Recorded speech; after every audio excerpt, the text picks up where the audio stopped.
Good morning and welcome to the Sunday Morning Sports Podcast. I am BA. I am also surrounded by Jack Hirsch, James Martin, and Keith Ingle. I hope you gentlemen are having a very fine Sunday morning. Lovely Sunday morning. And welcome to March. With the lack of the whole pause right there, I can see that we were having a really good morning. Welcome to March. We love March. March Madness. Yeah. March Madness. Let's really get into that. I'm the happiest day in the world. I hate February, so I'm a happy guy today. Oh, that's not a good thing to say. Anyway, it snowed last night, so I'm not particularly happy about my weather here because it was a dusting of snow.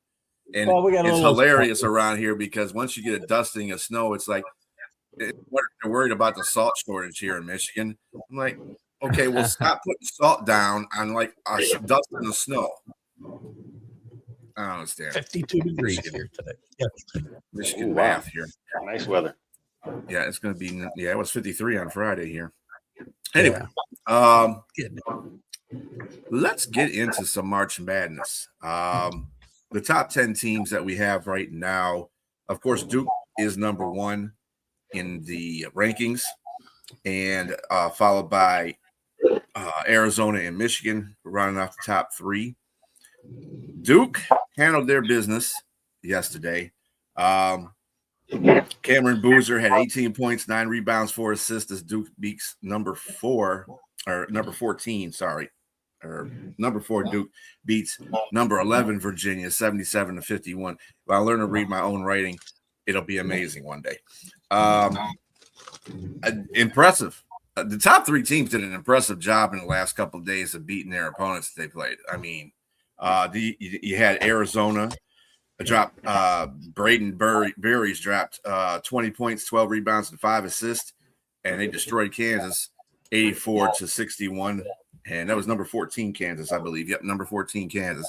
So, and they're beating ranked teams pretty high up there. You had number 3 Michigan on Friday. They topped number 10 Illinois in the Big Ten, 84-70. On the Exo, London Burrows, 60.7 assists and 7 rebounds and 4 assists. Hey, the top 3 teams, I don't know if anybody's going to unseat them. I don't care where they fall. Duke is playing really well. For Florida. Watch out for the defending champion Florida. Gators are playing really good basketball right now. That's the team that I would say outside of that top 4 to keep an eye on for sure. Didn't they just shellac Arkansas 111 to like 79 or something like that? 77? Yeah. Ever. Yes, they hammered them yesterday, and they won down to Tennessee. Really well. Yeah, we're getting to that one too, Danny. As far as those top 3 go, they were impressive. Let's get to real quick. They're not in the top 10, but they are undefeated. And Miami survived a scare. Miami of Ohio survived a scare against Western Michigan. It was a great. See, this is what makes good championship teams in March Madness, because they had to come back and win this game after they were down. And dude, I was like, if Western Michigan beats them, of course I'm going to gloat because I'm Michigan. You know, that's one of my schools in my state. But anyway, the point of the matter is, Miami prevailed. Miami of Ohio prevailed. And they play Ohio today, don't they? I think they play Ohio today. I believe they do. One of the most ridiculous things: 68 teams, soon to be probably 72 or 76. And if Miami doesn't win the MAC championship tournament, they're not going to the tournament. Probably they're gonna be on the bubble for an at-large bid because nobody will play them outside of conference, and their conference, non-conference. Ranking is horrible, just strength of schedule because of it. But these teams won't play them either. It's hard for these mid majors who are very mid major, right? Gonzaga made it through those travails years ago, but for this Miami Ohio team gets left out of this tournament because they lose the championship game in the MAC, which I still think won't happen. It'd be a travesty to think of a team that wins 4 or 5 games in their conference in the Big 12. Guys, I think we're putting a little too. I think we're putting a little too much emphasis on how good teams look at this point of the season. even though it obviously counts for something, because I think the vast majority of them know they're getting into the NCAA tournament and they're peaking for that. And the way we talk about load management in the NBA, I think the coaches are coaching a certain way that the players are rested and ready to go, because the NCAA is going to be a one and done tournament. You have to win 6 games in a row to go all the way. And ultimately they know if you get eliminated the first, second, or third game, that's all people are going to remember. They're not going to care where you're rated right now. To Danny's comment, by the way, I basically said the same thing. They can only beat the teams they can play in their conference because nobody else will play them. So I just said basically they shouldn't get left out of this tournament because of who they've beaten. They're undefeated. Nobody else in the country is undefeated. Well, you can look at UConn. They struggled yesterday. Okay, and barely won the game. But you have to look at the pedigree of certain of these coaches and certain of these teams and certain of these programs.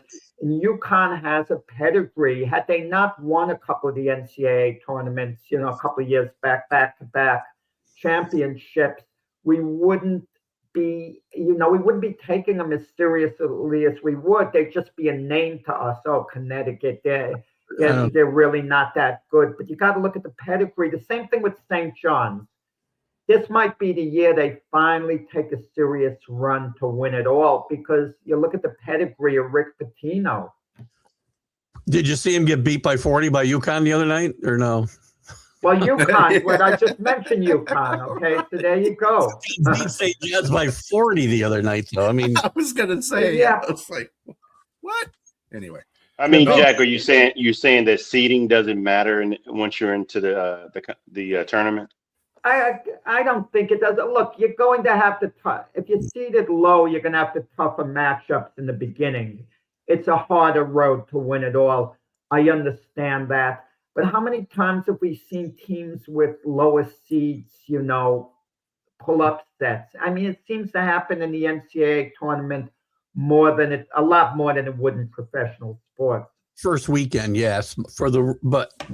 As a rule, the cream rises to the top once you get past the first weekend. You have your outliers, obviously, like St. Peter's a few years ago. But Danny is on one this morning. I don't know what's going on. He's got his coffee going or what's going on. He's on one this morning. Well, it's 5:09 for him. He's probably been drinking coffee for 3 hours, and.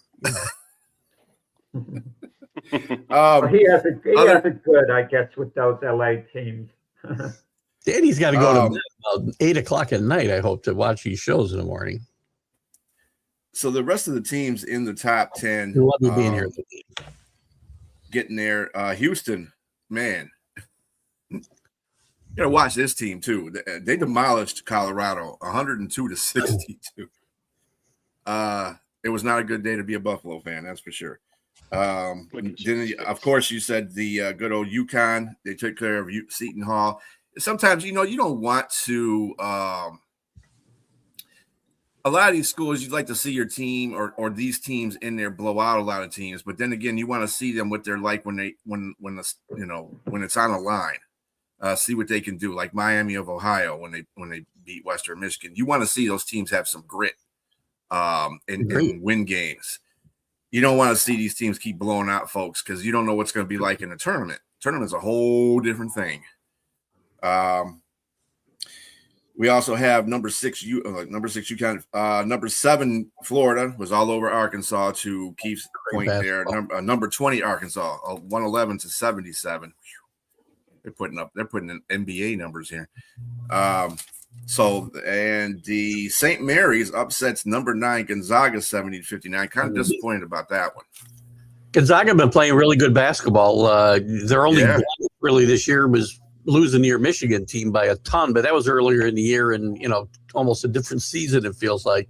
But I like Gonzaga as a sleeper in this tournament because nobody's really talking about Gonzaga.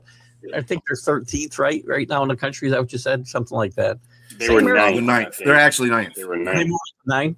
But they've been kind of under the radar for Gonzaga, and I thought this might be a year more. And this might not be a loss, but St. Mary's is a good team. They're going to make the tournament too. That conference is going to get 3 bids probably for the first time, maybe forever because I think Santa Clara gets in as well. But and sometimes, losing now isn't necessarily a bad thing either as you get primed for because they start early. They may have one of the first conference tournaments. I think that one starts early next week. Gonzaga and St. Mary's, Western Collegiate Conference, I think, right? So good team, good coach. I want to see Mark Few get over a hump someday. He's been there with really great teams and not won, and maybe he'll win with a team that's not as well. You kind of wonder with Gonzaga when this run's going to end because they're the ultimate bridesmaid of college basketball. Are they going to go the way of Butler, who went to a couple of finals in a row and then became irrelevant? I mean, once Gonzaga hits that wall, there's no coming back because it's not exactly a destination place. It's actually a good example, a good comparison, Jack, because Butler's downturn really started when they moved to the Big East and had better competition, harder recruiting. And Gonzaga's about to move to the Big 12 for basketball. So that's no way. I'm sorry. The new Pac-12. My bad. I misspoke. They were going to go to the Big 12 and that fell through. They're going to move to the new Pac-12, which again, is it going to be better competition? We'll see. But they are leaving their existing. Maybe the downfall was Brad coaching is everything too. To go to the Celtics. But I think what you mentioned about Gonzaga, Jack, is that they've been on a much longer run than Butler, though. So I mean, I think looking at them now, that they look like they're here to stay. I mean, it's just a matter of time when they're going to finally, just like you said, get over the hump, Keith. I would think that would have to that would go. This run is nearly 30 years long, by the way. Yeah. Right. Exactly. Yeah. Well, maybe that- a good comparison is DePaul, who had a long run in the past and just never quite got over They never the bounced top. back. Right. Exactly. DePaul. That's a name coming up. Name coming up back in the day.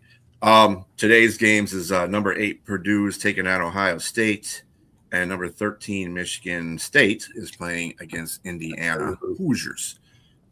The basketball team, not the football team. So, and Indiana Hoosiers haven't been that good. Right? Where did Keith go? What happened to Keith? Do you think one sport helps the other? Like you mentioned, Indiana winning the national championship in college. Do you think if all factors are equal, a kid with a lot of talent who has to pick a school to go to play basketball, that might help Indiana, just the environment? Not anymore. Those things used to matter, I think. I don't think it matters anymore.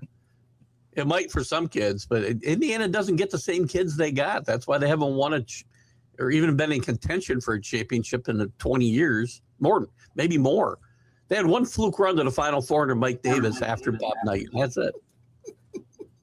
So maybe they take a page from the football team now and just and boost their NIL and pick all the kids from every other state and improve. My material's fine, by the way, Danny, just to be clear.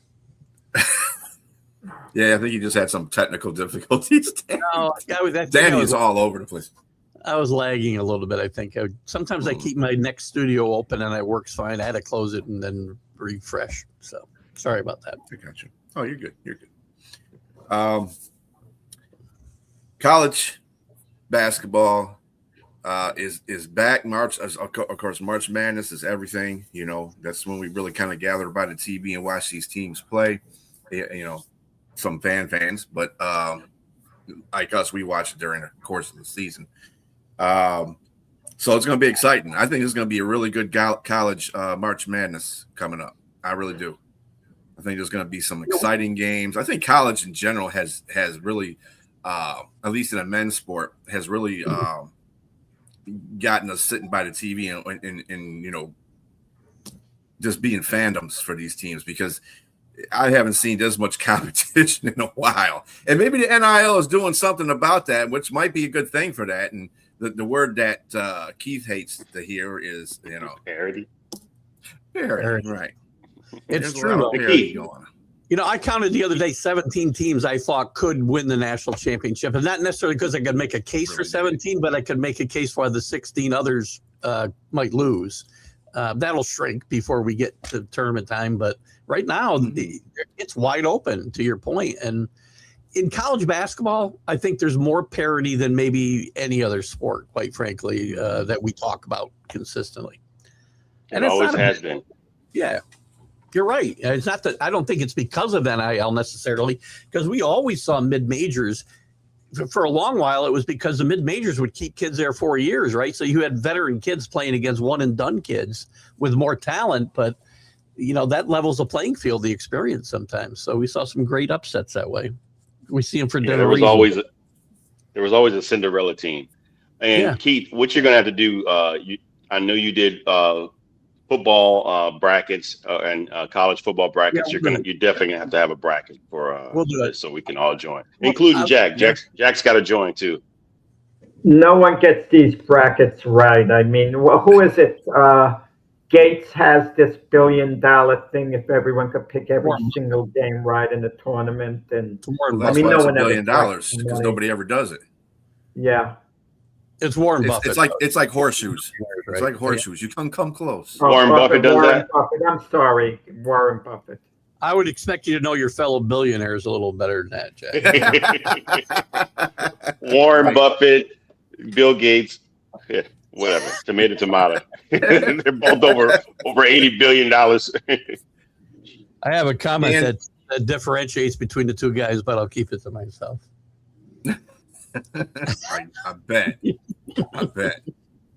Let's not forget about the NCAA women's basketball either. Right now, the top 10 are UConn at 29-0. Number 2 is UCLA at 27-1. 3 South Carolina at 27-2. Texas at 26-3, Vanderbilt 25-3, LSU 24-4, and Oklahoma 21-6, Michigan 22-5, and Iowa 22-5, and Louisville brings up number 10 at 24-5.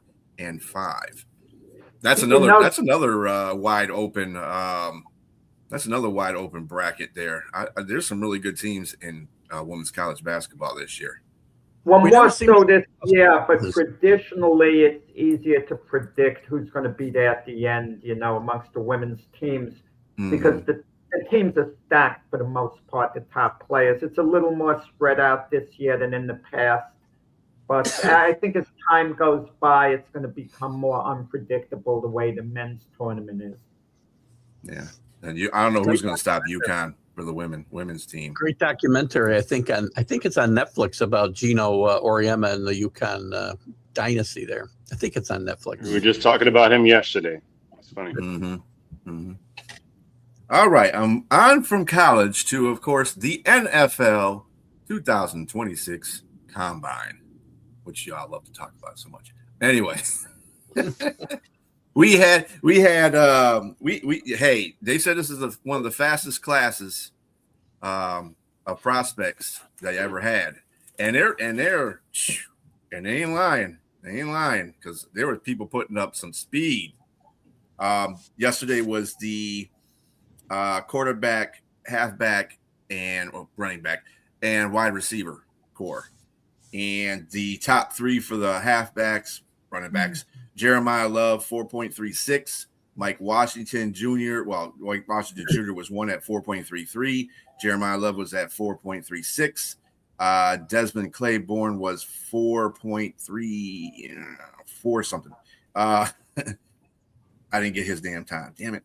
Anyway. It was 4.38. 4.38. 4.38? Okay, 4.38.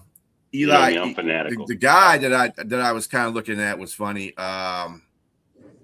The guy was kind of looking at Navy guy, Heidenreich, 4.44. I was like, wow, that is pretty fast. I mean, he looks fast on the field, but you don't, and that's the difference. This is the reason why I get into this whole combine thing, because on the field speed is different than combine speed.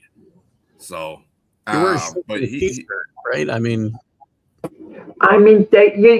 they don't take into consideration, like you're saying, the football speed. In a quick millimeter of a second, you have to make a decision how you're going to cut. Your brain is going to have to tell your body what to do.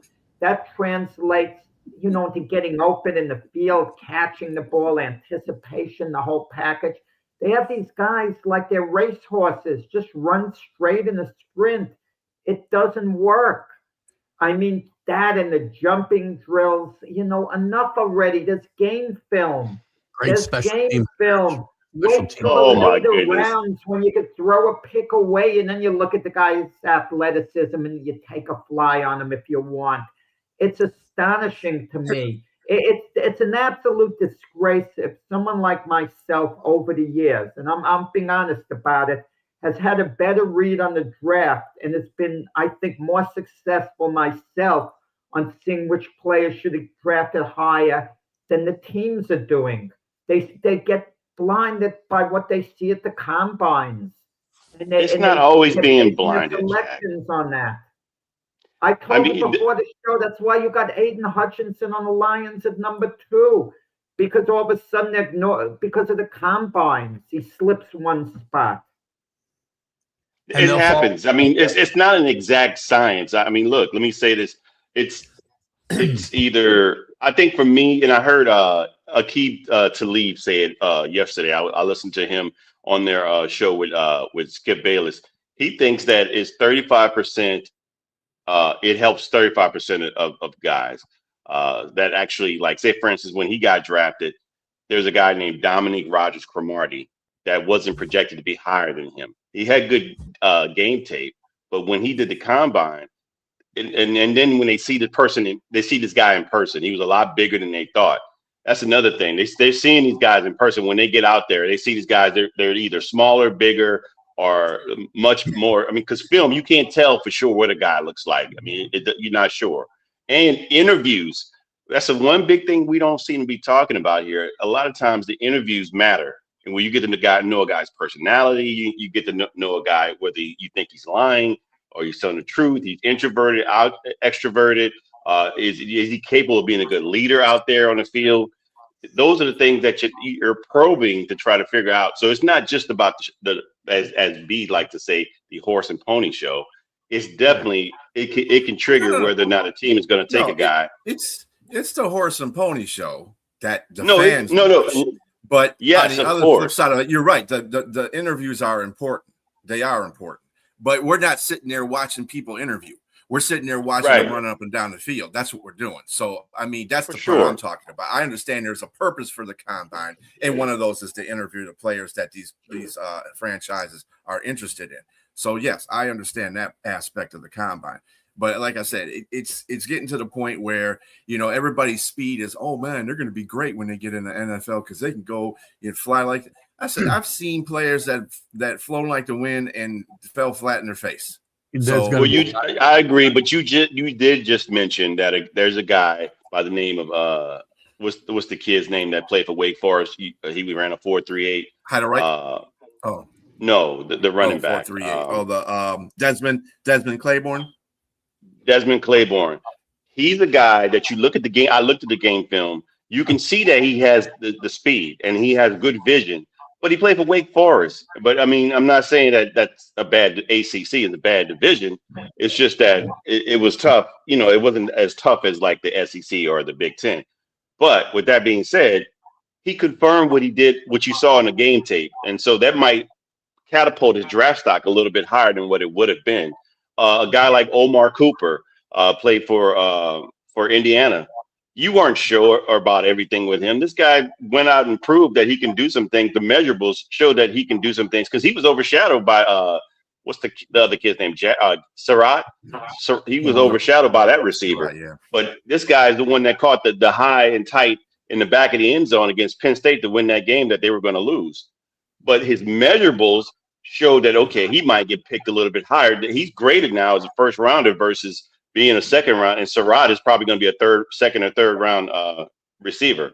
So I'm not saying that it's an exact science. And there's another thing that kid this on the flip side, Taylon Green out of Arkansas. He will be the most overdrafted player in the draft. Yes, he's going to be hyped.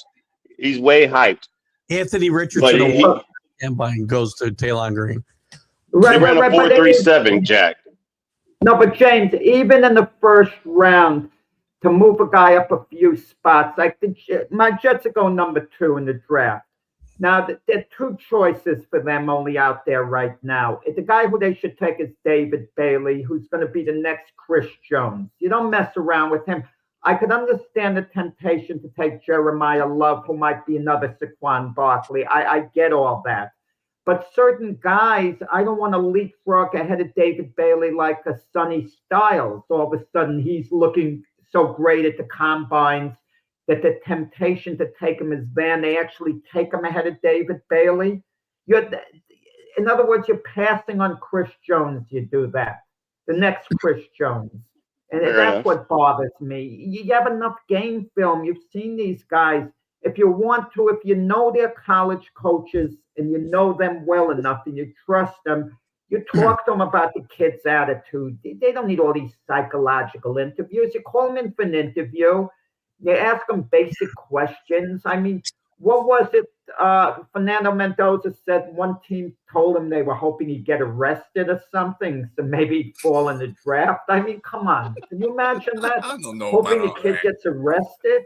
Even joking. That's what one of the commentators, a coach, actually said about Carnell Tate, the wide receiver. He ran a 4.54, which is kind of slow, but the game tape shows that he's a game breaker, and he catches contested catches. He runs smooth routes.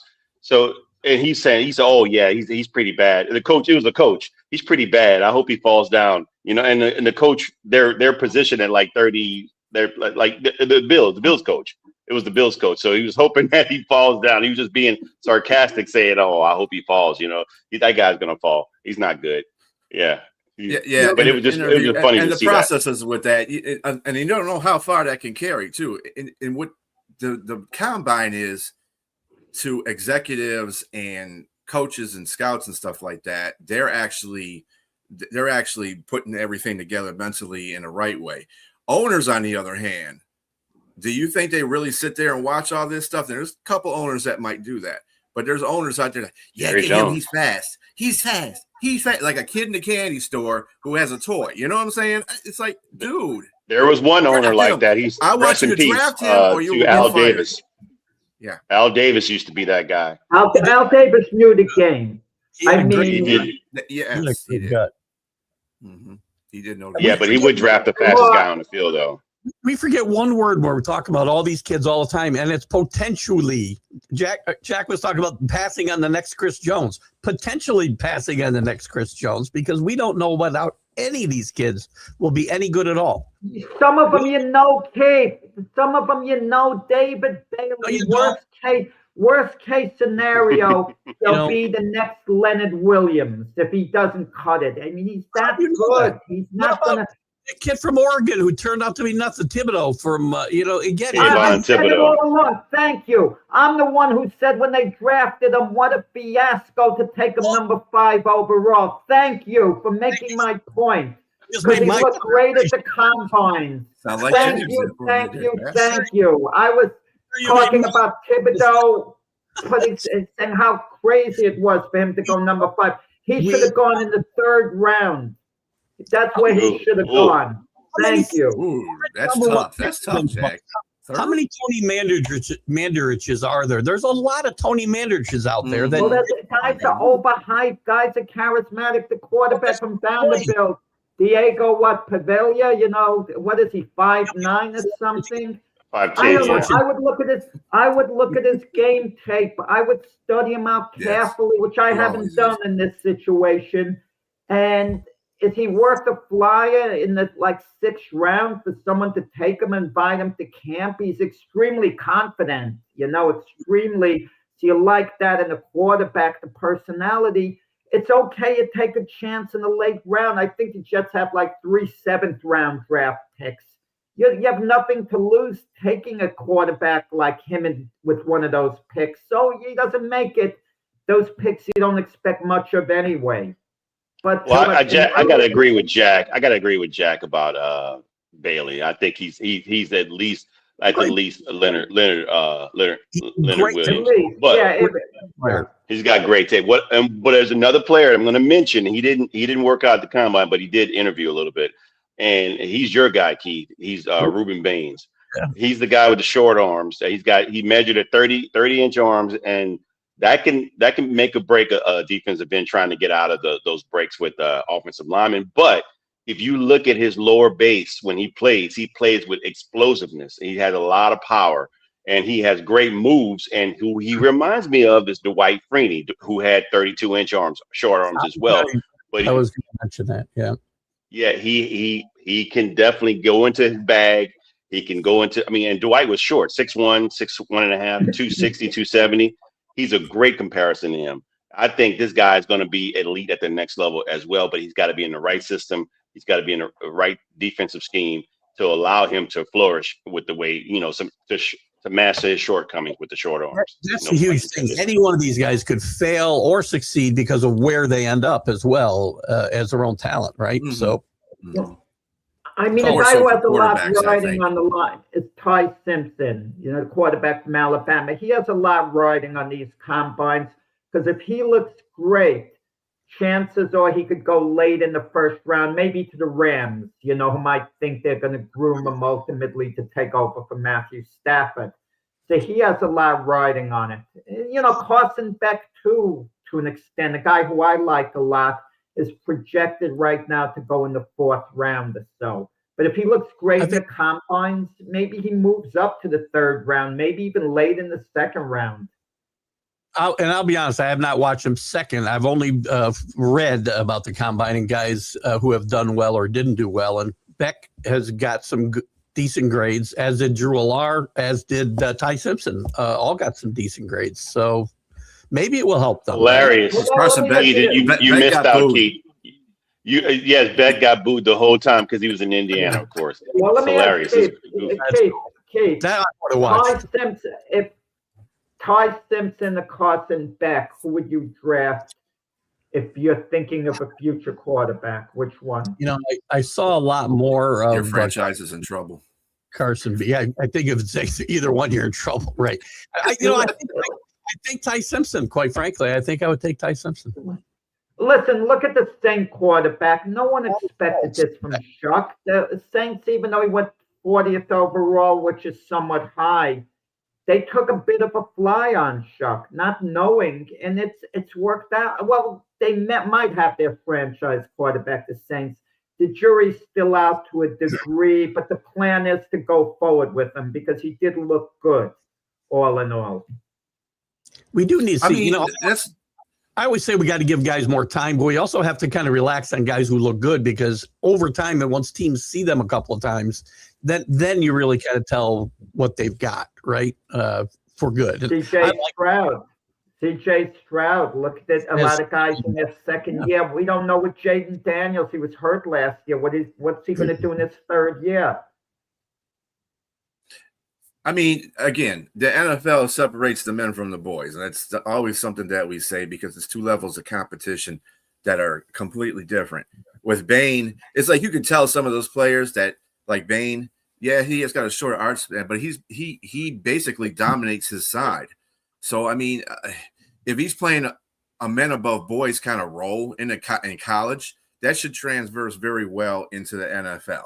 Those are the type of players that you say, yeah, he'll be good because if he's playing at a professional level in college, then and he's making everybody look silly around him. That's what I look for, really. Somebody that's playing way above their competition, and those usually translate into pretty good NFL players. I didn't say they're going to be Hall of Famers all the time, but they usually transverse into decent NFL players. We also had the wide receiver group. Brennan Thompson had a 4.26. Xavier Thomas from LSU, 4.28. And Deion Burks had a 4.30. So that wrapped up the wide receiver group. And in quarterbacks, Taylor Green had a 4.36. And Hayne King, 4.46. And Cole Payton was 4.56. I know this is the day and age of a mobile quarterback, okay?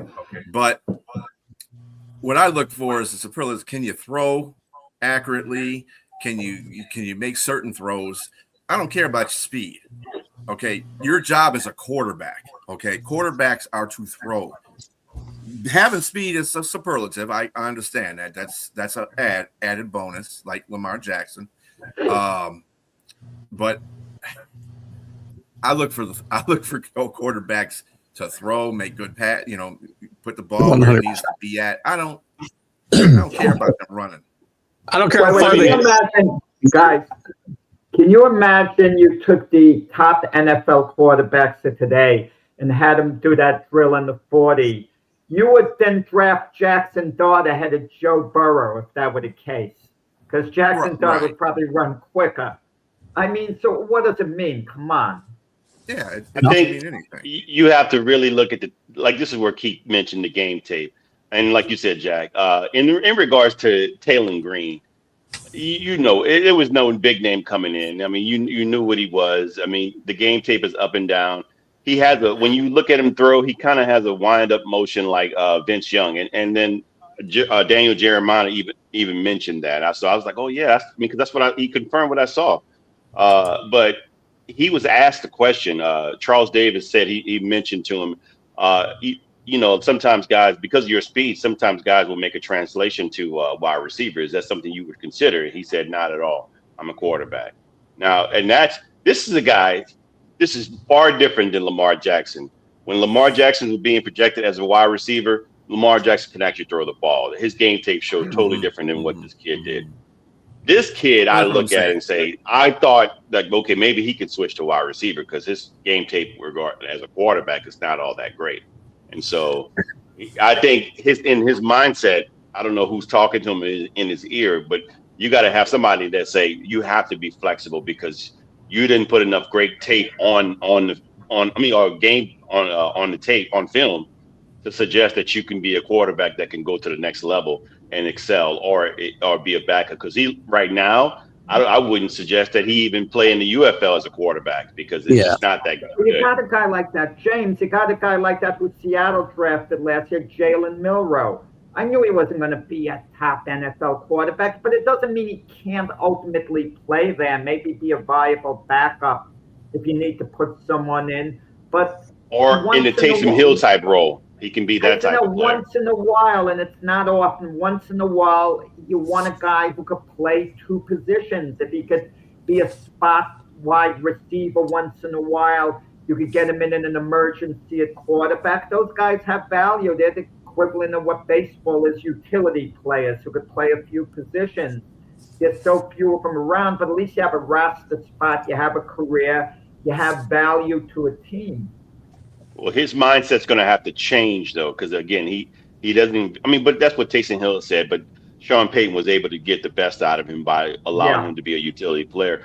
It would have to be the same thing for this kid. But you have to have the threat of throwing the ball. Otherwise, it's not going to work. If you can't get the ball – and I saw Taysom Hill had a better arm than this kid. And so when I looked at the game film, I'm like, okay, he doesn't have that much of a great arm at all. But he can throw some accurate passes. It's just that there was no velocity to them. There was a lot of things you saw. It was just like, okay, it's just not – he's not a good quarterback. You make a good point. What's the next thing we're going to see on the combines? The speed of a quarterback throwing a football. If they don't have that already, I mean, is that what we're going to judge? Sure they do. That was one of the knocks against Tom Brady when he came out, was that he didn't have the arm strength that other guys had too. So that is something they I don't know if it's did they have the radar gun on how quick the football was going? I don't know if they had a radar gun on them, no, but they do judge their arm strength however they do that. So and on a run too. They do have drills that they do in combine where they throw on a run. So, and you don't have to have that great of a strong arm. I mean, look at the kid that went to the Patriots and ended up in Dallas. What's his name? Milton. Milton. Yeah, Milton. I mean, he's just not a good quarterback, but he can throw 80 yards down the field. Mm-hmm. Well, Cam Ward too, because Cam Ward once in a while comes up with a sensational play, and it's highlight reel stuff, and that influences, sometimes where a guy goes. They say, "Oh, he's on a different level, though, Jack. He's on a different level." Cam Ward might turn out to be a very good quarterback. He might not. Jury's still out. Well, other notables in the combine. these last 3 days. The Styles brothers put on a terrific show running. Also, the tight end, Kenyon Sadiq, had a heck of a day. So he'll probably get, to James' point, he'll probably go up a little bit on the chart because of his day. I mean, he accelerated. But the game film was there for him too, though, as well. Yeah, that pretty much just confirmed what he did. I mean, so he's probably going to be the number one tight end to get drafted, because I didn't see anybody. There's no Brock Bowers in this draft, so it's going to improve his game stock. Somebody's going to need a tight end in the top 20 or 30 or so. Jets go number 2 and number 16. I'm sure they'll give him a good look if he's that number 16. You're not liking your guy from LSU, Taylor? No, he's going to go number 2 overall. But the Jets. No. I'm talking about the tight end that you already have now. Oh, I'm sorry. I'm thinking of Bailey. I'm sorry. Yeah. It's a whole rebuild. I mean, for the most part, except for the offensive line, which isn't bad. That just has to get tweaked. Yeah, but that kid that you just mentioned, Brian, he beat Vernon Davis's old record. He ran. I mean, again, a 4.38 is smoking for a tight end. Mm-hmm. O-line. Did anybody see anything from any of the O-line? That's coming today. That's today. So coming up. Anybody is impressed with anybody? It's kind of hard to follow the offensive line because there's so many players that are coming out for the offensive line, and it's really hard to follow. I mean, unless it's your own team, your own college team.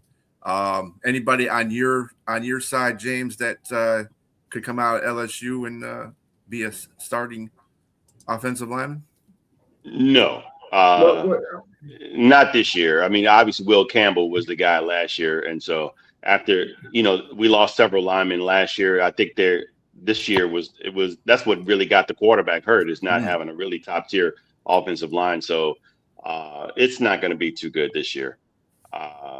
The top guys are, who is it? Moaga. I can't say the kid's name. Moaga.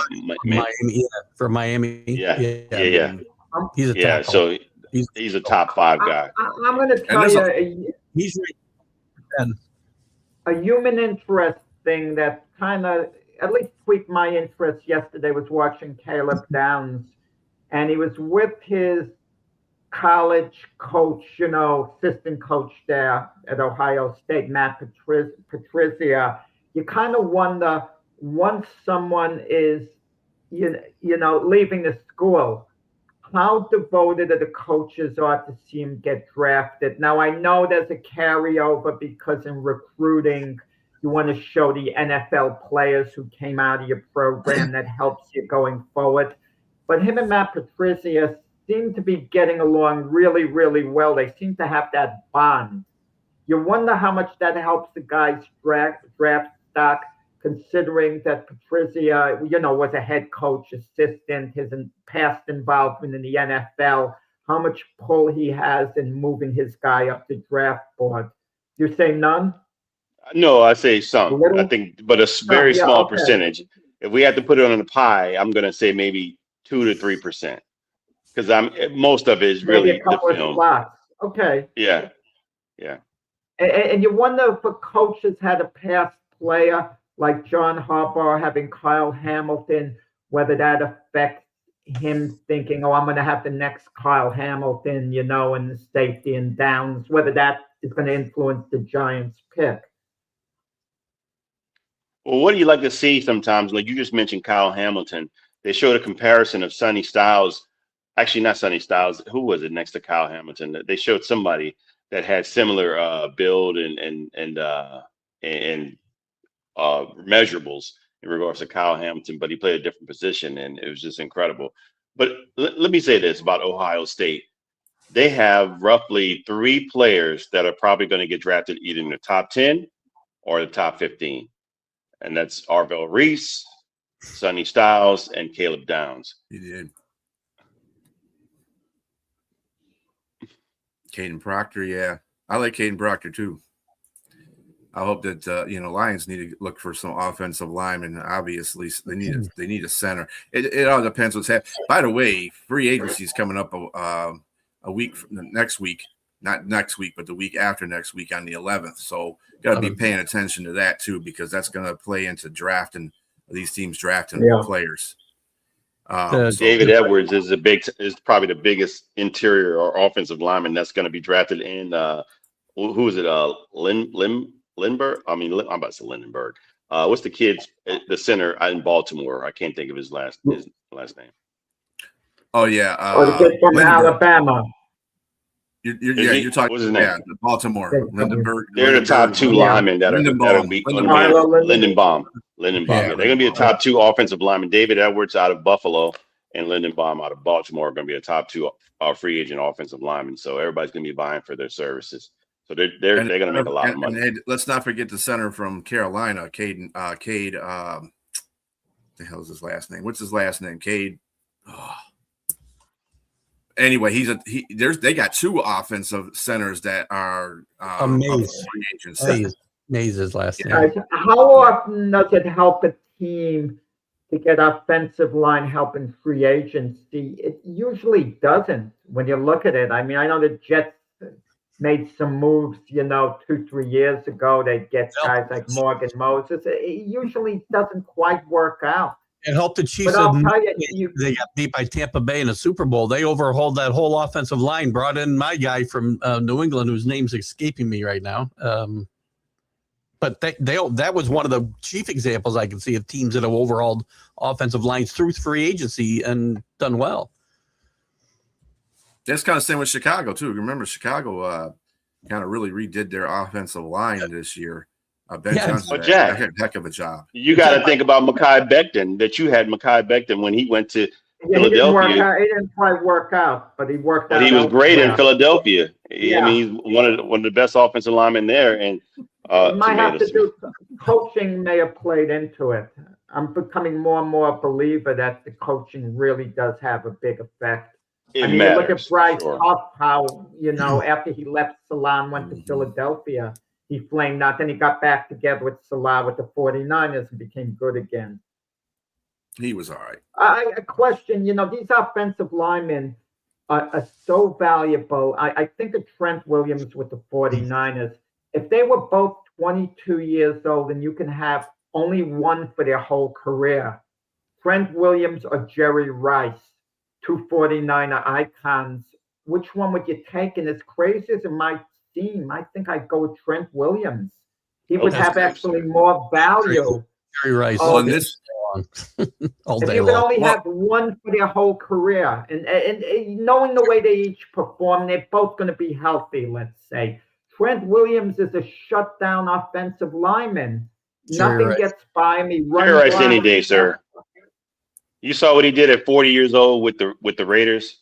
But look at what Trent Williams is doing. What is he, 38? Look what he's doing now. He's still elite. Yeah, I mean, when he's playing, he's playing, but he ain't scoring touchdowns. Jerry Rice is doing that. Jerry's 60. Don't hold it against him. He's not playing as well as Trent Williams right now. Jeez. But you need an offensive lineman because you can't get players like Jerry Rice the ball if your quarterback sitting in his backside all day. Yeah, exactly. So in retrospect, he is getting touchdowns. He's just not the one scoring them. He's the one helping the score. I disagree with that. You can get rid of if you have bad offensive line play, you can still do great things by getting rid of the ball quicker. You can scheme a lot better. I'm definitely taking Jerry Rice. Justin Jefferson last year, the great thing. Tom Brady played behind a lot. But it's the quarterback, though, Jack. That's the quarterback. Jerry Rice, if you got outstanding skill positions, yes, you can get over the fact that your offensive line is. And that's what we're talking about. Jerry Rice's outstanding skill position. Yeah, he's one guy on an 11 player. But that was the question. That was the question. Which one of those two? That was the question. If they had their whole career ahead of them, I'm just talking about, a value pick. You can get a average receiver, but if you have a great offensive line and it's going to give the quarterback a lot of time to throw, that average receiver becomes a good receiver. But and as great as a receiver is, if the quarterback is under tremendous duress, their receiver's going to become ineffective. I mean, you saw it happen, Keith, in the Super Bowl with Stephon Diggs. He was a non-factor because of the pressure being put on Drake May the whole time. Yeah, Jerry Rice was a Super Bowl MVP, man. Come on, I'm just. But they gave, he had a good offensive line, though. time to throw. He had a good offensive line, though. But Their Exactly. offensive line was pretty damn good. Yes, but he still got the ball though. That's the thing. Okay, but they had because he was time able to to get The throw. offensive line's not catching the ball, putting it. You got to score to win. You got to score to win. And you got to be able to score to win. So your offensive line and your defensive line matter. The trenches matter. And I don't care what nobody says. Ain't All right, let's do a poll. I guarantee. Let's do a poll with the people that are out there. People go for the glamour. They go for the glamour. Guys like Trent Williams aren't on highlight films. we're The talking about receivers Jerry on Rice. highlight films. We're talking about Jerry Rice and then using Stephon Diggs to use as a comparison, and that's not Right. fair. By the way, No, This is true. I'm saying I'm giving an example. Stephon Diggs is an outstanding receiver. He's not in the same breath as Jerry Rice. Jerry Rice is in a whole nother stratosphere by himself. I'm talking about one game. Look at. Okay, Patrick Mahomes is in anyone's league as a quarterback. We'll agree on that. When they lost to Tampa Bay in the Super Bowl, he was horrible because he was under duress every moment. but he overcame that bad offensive line all year long to get to the Super Bowl as well because of who Mahomes is. That line didn't Right. get bad today. That line was bad all year. So yes, again, Tom Brady overcame lots of bad offensive lines. He didn't have great Without a offensive line. top-notch receiver. That's And the with the- quarterback. So guys, great players at whatever position we're talking about, when we're talking about skill positions, can overcome that. Maybe not running backs, but quarterbacks and wide receivers can definitely over really, really great ones. Not And average. it's not just that; Good. it's the running game as well. These guys just don't pass protect for the receivers. And I'm not They saying open up the run. matter. Offensive lines and defensive lines, you're right, Brian. They absolutely They matter. The trenches matter. But certain guys can help you overcome those deficiencies. That's all I'm saying. Great players like Jerry Rice, like Tom Brady, can overcome some of that sometimes. And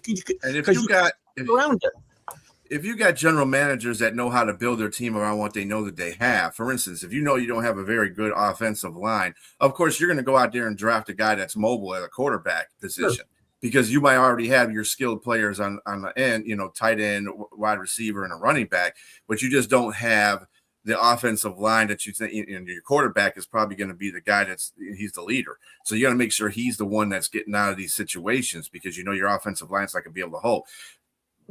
Everything goes with everything.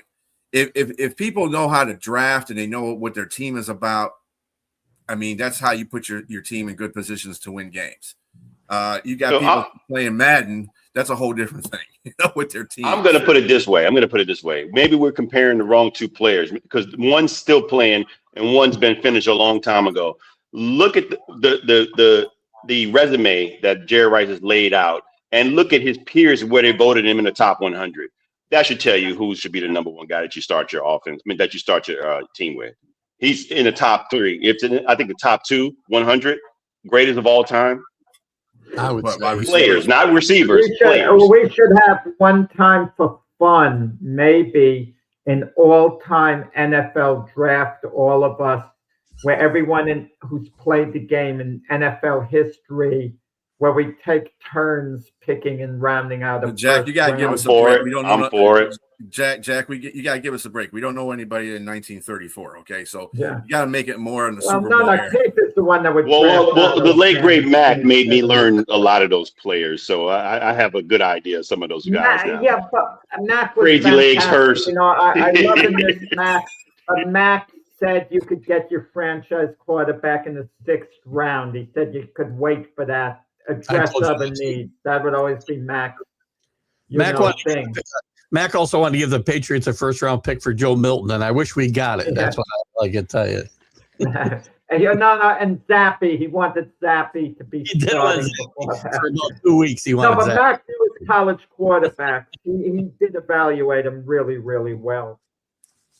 He missed on Milton. And just to wrap up the NFL news and the show, basically, NFL's 2026 salary cap is set at 301.2 million.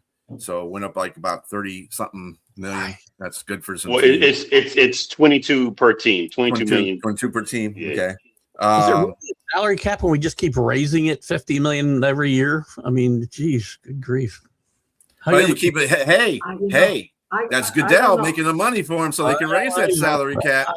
I know. You know, I'm not a big Goodell fan, but he's making that money. I don't need salary caps. I'm not for salary cap, so I'm fine with it. I don't know about all of you. For all the years I've been following football, I still don't understand how the cap works. They talk about dead money, cap hits. I have no clue on the numbers, how to maneuver it. If you all of a sudden made me a GM, I wouldn't have any idea what to do with the money, how you move it around. That's why you hire people for that, Jack. Yeah. They do have people for that. They have draft cap and salary cap personnel, accountants, basically, that handle that situation. Watch Draft Day. You ever see Draft Day, Jack? Great movie. That's a perfect example. Perfect example of great movie. That movie was, I mean, I enjoyed the movie, but it was pure fantasy. I mean, something like that would never happen, not a chance. How do you know, Jack? I mean, you're not in the war room. A lot of these things, these trades actually do happen. The guy would give back his 3 number 1 picks for something in the 7th round. I mean, come on. And well, it shows you the desperation some of these teams will have if they want to get their guy. The guy also would say to the Cleveland GM, would say to the Jacksonville GM, take my 3 number 2s. I would give you number 1s if I had them. And you tell me the Jacksonville GM wouldn't think, wait a second, if he give me number 1s, why am I taking number 2s? But that's interesting. The Cleveland Browns, wait a second. This is reality. Cleveland goes number 6 this year in the draft, like in the movie, and they're talking about trading down. If someone offered the Cleveland Browns this year 3 number 2s for their number 6 overall, do you do it if you're the Cleveland Browns? Interesting question. No. I would not 3 say number 2s. I would say no, but you're somewhat close, though. No. I think. I do suggest they get Kevin Costner to draft for them, though. I think that would right. They need somebody over there in Cleveland. I would suggest to do that. That's really good, Keith. I love that one. And of course, speaking of franchise tags, Pickens from Dallas has got a franchise tag. That's good for him. 28 million. Maybe, maybe it's good for him. I don't know how. There's still a couple days. It's not good for him. It's not good for him. They're going to try to negotiate, but if he doesn't, obviously the deal's not going to work through because he's going to want grand money. But he's going to be playing on 28.5 million for a season. You know what? He doesn't have any leverage. If he dogs it, he hurts his value going forward. Call his bluff. Because how do you call his bluff with the season that he had, Jack? How do you call his bluff with the season that he had? Teams are not. If he next season, if he doesn't put out, they're not going to give him a big contract. Anyone if he doesn't put out. But that's the risk. I mean, that's why the franchise tag sucks because for a player. Is not for the business, the franchise, the organization. That works for them because you don't have to get this guy a big contract. But this guy gets hurt. He doesn't have a greater year than he has a decent year, but you taking his value down by doing that. Sign them though too. I mean, these guys still try to sign these guys once they franchise them. So. On that note, we do have to depart. So everybody have a great rest of Sunday. Catch Keith's show coming up, Streaming Conscious. Everybody have a great day.